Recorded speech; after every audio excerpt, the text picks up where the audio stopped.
The world was old, woven from mist and shadow.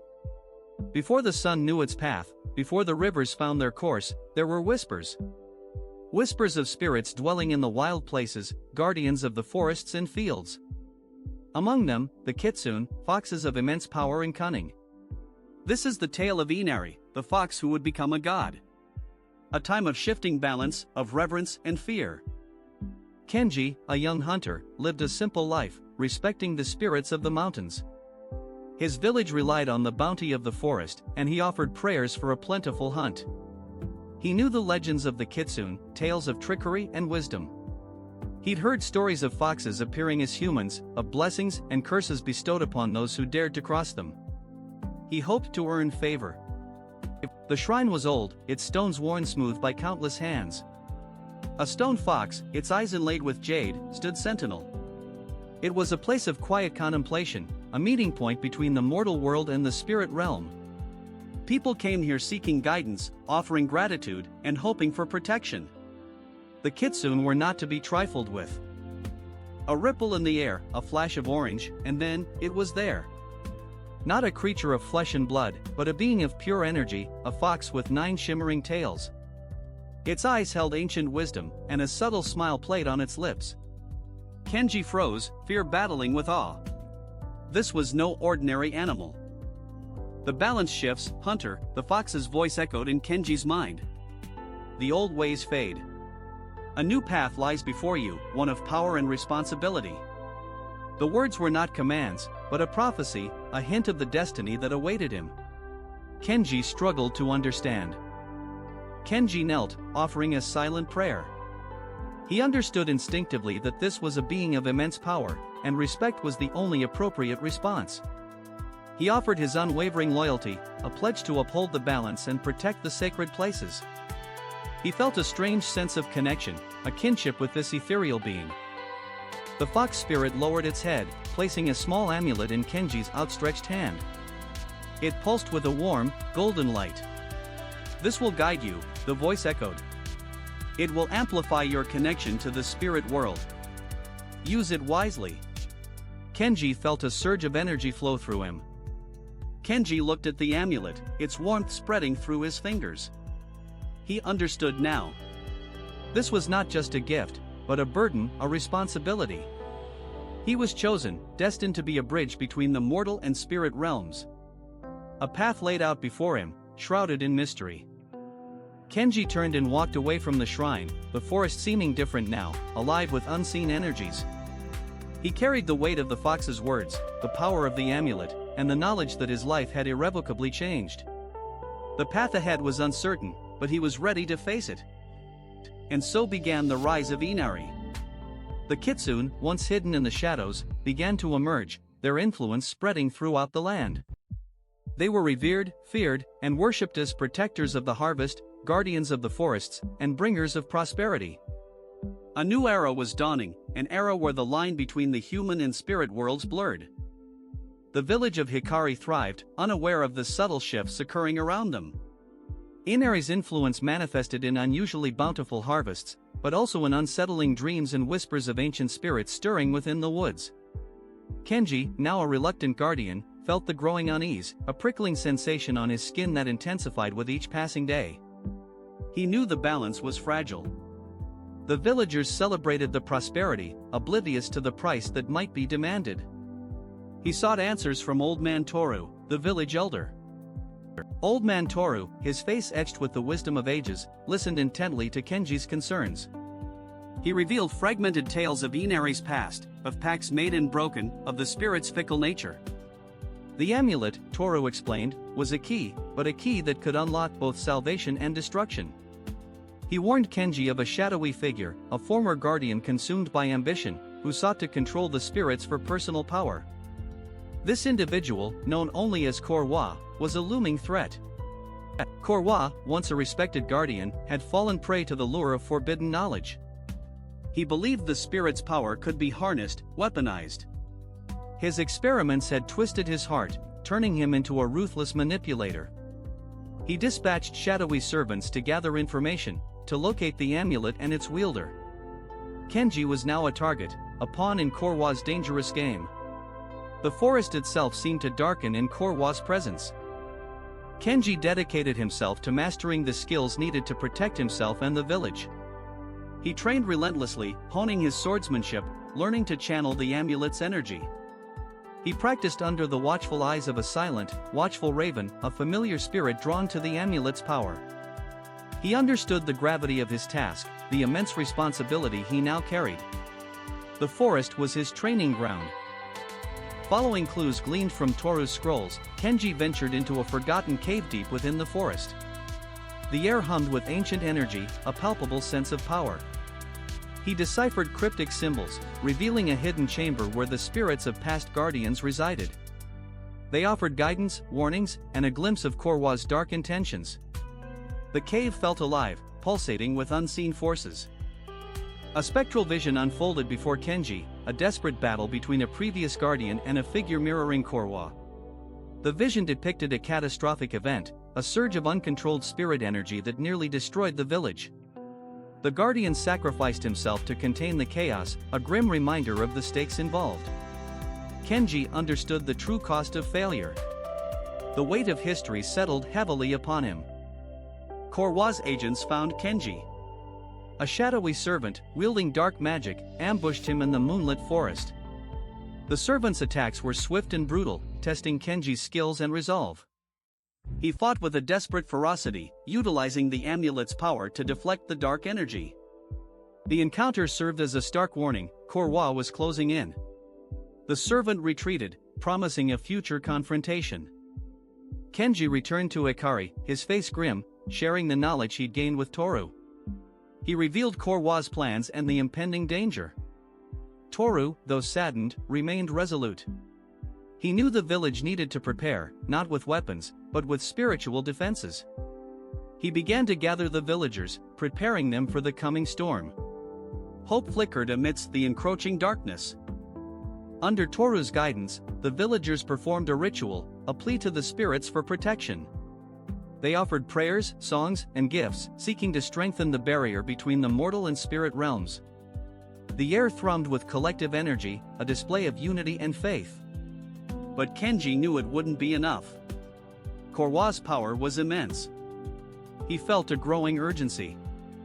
Kenji knew Korwa was preparing for a final confrontation. He sensed a powerful surge of dark energy emanating from the distant, ominous castle. A castle that had been abandoned for centuries. He resolved to confront Korwa, to protect Hikari and prevent the unleashing of chaos. He set off towards the castle, the amulet glowing warmly against his chest. His journey had only just begun. Days turned into a tense calm. The villagers of Hikari worked tirelessly, reinforcing the protective wards Toru had taught them. Kenji patrolled the perimeter, his senses heightened, searching for any sign of Korwa's approaching forces. The ritual had strengthened the barrier, but he knew it wouldn't hold forever. A shadow lingered over the village, a premonition of the darkness to come. He felt the weight of responsibility pressing down on him, the fate of his people resting on his shoulders. He hoped the spirits heard their prayers. Toru focused on maintaining the flow of energy, his brow furrowed in concentration. The symbols he wove were ancient, imbued with the power of the land itself. He felt the connection to the spirits, a faint whisper of reassurance amidst the growing darkness. He understood the fragility of their defense, a delicate balance between the mortal and ethereal realms. He hoped his efforts would be enough to shield his people from the coming storm. The weight of their survival rested on his ability to maintain the ancient magic. From his vantage point, Kenji could see the castle, a jagged scar on the horizon. It seemed to pulse with a malevolent energy, a beacon of impending doom. He noticed movement within the castle walls, shadowy figures, dark shapes shifting in the gloom. Korwa was gathering his forces. Kenji felt a surge of anger and resolve. He wouldn't let Korwa destroy everything they held dear. He prepared himself for the inevitable confrontation, knowing the battle would be fierce. The villagers slept fitfully, haunted by dreams of shadows and darkness. The ritual had drained their energy, leaving them weary but resolute. They trusted in the spirits and in Toru's guidance. They knew the coming battle would be difficult, but they were united in their determination to defend their home. Hope flickered in their hearts, a fragile flame against the encroaching night. They prayed for strength and courage. Kenji shared his knowledge, preparing the villagers for a physical defense. He taught them simple techniques to protect themselves, to use the terrain to their advantage. He emphasized teamwork and resilience. These young people were the future of Hikari, and he wanted to give them every possible advantage. He saw a spark of courage in their eyes, a willingness to fight for their home. He hoped it would be enough. Toru meticulously studied the map, searching for weaknesses in their defenses. He identified strategic locations, places where they could create choke points and ambush Korwa's forces. He planned to use the natural landscape to their advantage. He knew they were outnumbered, but he believed that with careful planning and teamwork, they could stand a chance. He focused on maximizing their strengths. Kenji and Toru huddled together, discussing Korwa's history. They searched for any clue, any weakness that could be exploited. They knew Korwa was powerful, but he wasn't invincible. They believed that understanding his past could give them an edge in the upcoming battle. They spoke in hushed tones, trying to anticipate his next move. They needed an advantage, a way to turn the tide. Korwa's power surged, the castle erupting in dark energy. Green flames danced across its walls, a symbol of his growing strength. The air grew thick with a palpable sense of dread. Kenji felt the barrier weakening, the protective wards flickering. Korwa was preparing to unleash his full power. The final confrontation was at hand. Kenji charged towards the castle, his determination unwavering. He knew the risks, but he couldn't hesitate. He had to confront Korwa and stop him before it was too late. He moved with speed and agility, dodging shadowy figures and evading traps. He was a beacon of hope, a symbol of resistance against the encroaching darkness. His heart pounded with a mix of fear and resolve. Within the castle's depths, Korwa stood before the vortex, his eyes glowing with dark power. He reveled in the impending chaos, anticipating the destruction he would unleash. He felt the village's fear, feeding on it. He believed he was unstoppable. He would reshape the world in his image. He awaited Kenji's arrival, eager for the final battle. Kenji lands hard, the impact jarring his bones.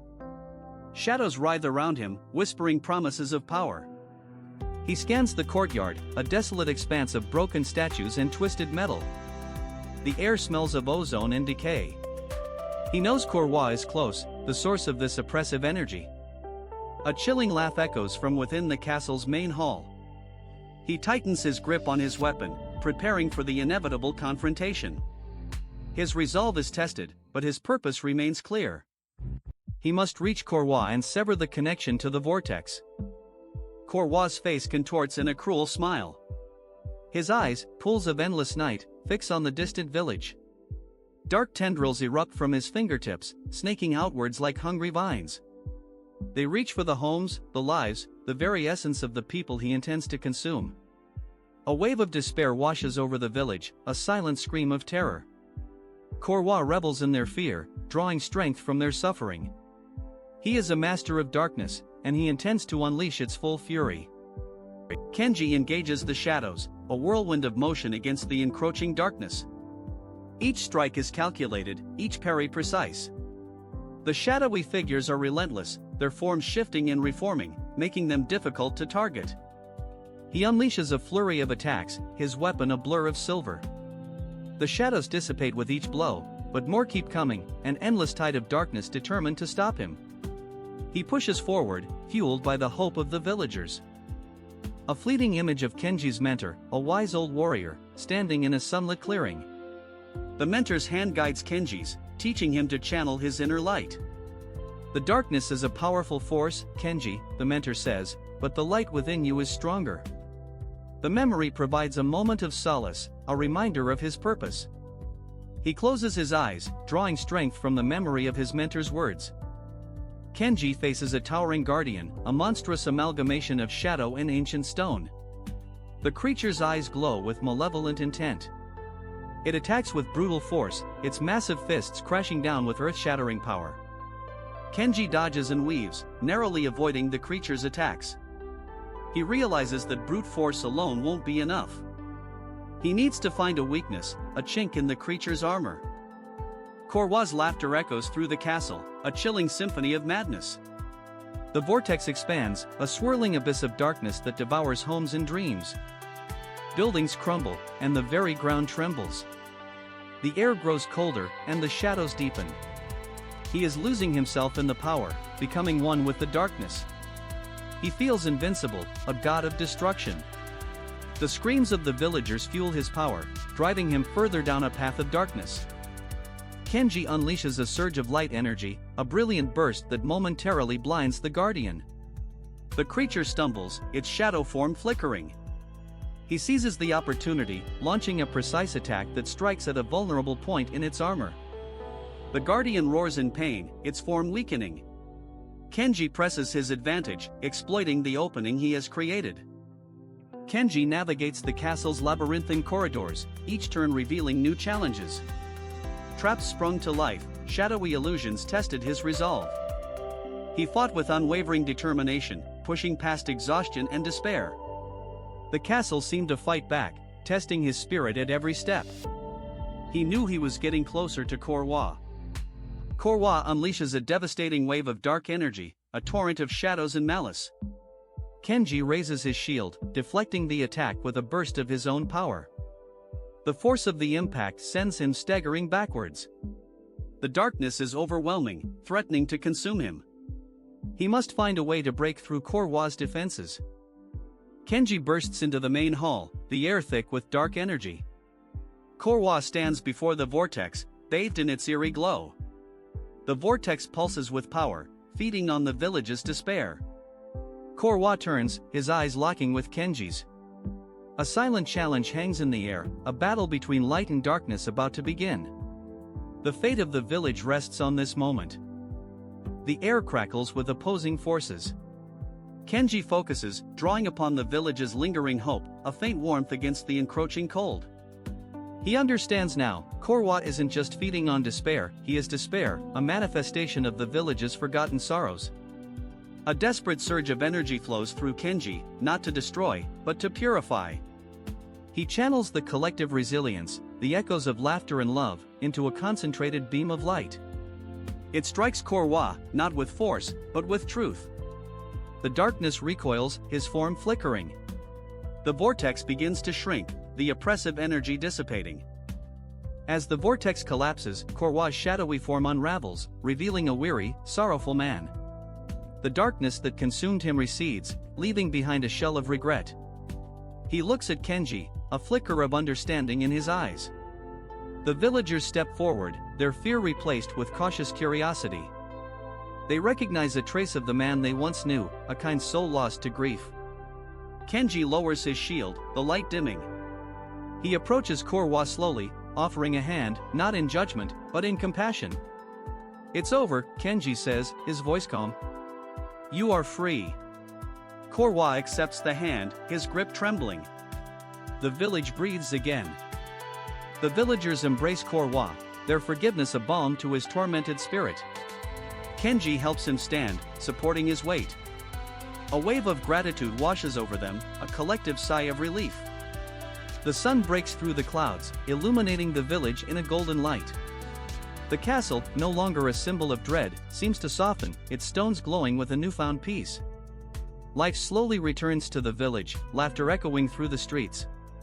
The darkness is banished, replaced by hope. Kenji and Korwa stand side by side, watching the villagers begin to rebuild. A sense of community blossoms, stronger than before. The shared experience of overcoming darkness has forged a bond of unity. The air is filled with the sounds of hammers and laughter, of hope and resilience. Kenji knows his journey isn't truly over, but he has brought peace to this village, and perhaps, a chance for redemption to one lost soul. He smiles, a quiet satisfaction in his heart. Kenji turns to leave, his silhouette against the rising sun. Korwa watches him go, a grateful look on his face. He turns back to the villagers, ready to face his future. The camera ascends, revealing a breathtaking view of the starry sky. A gentle breeze whispers through the village, carrying with it the promise of a brighter tomorrow. The cycle of darkness is broken. Hope endures.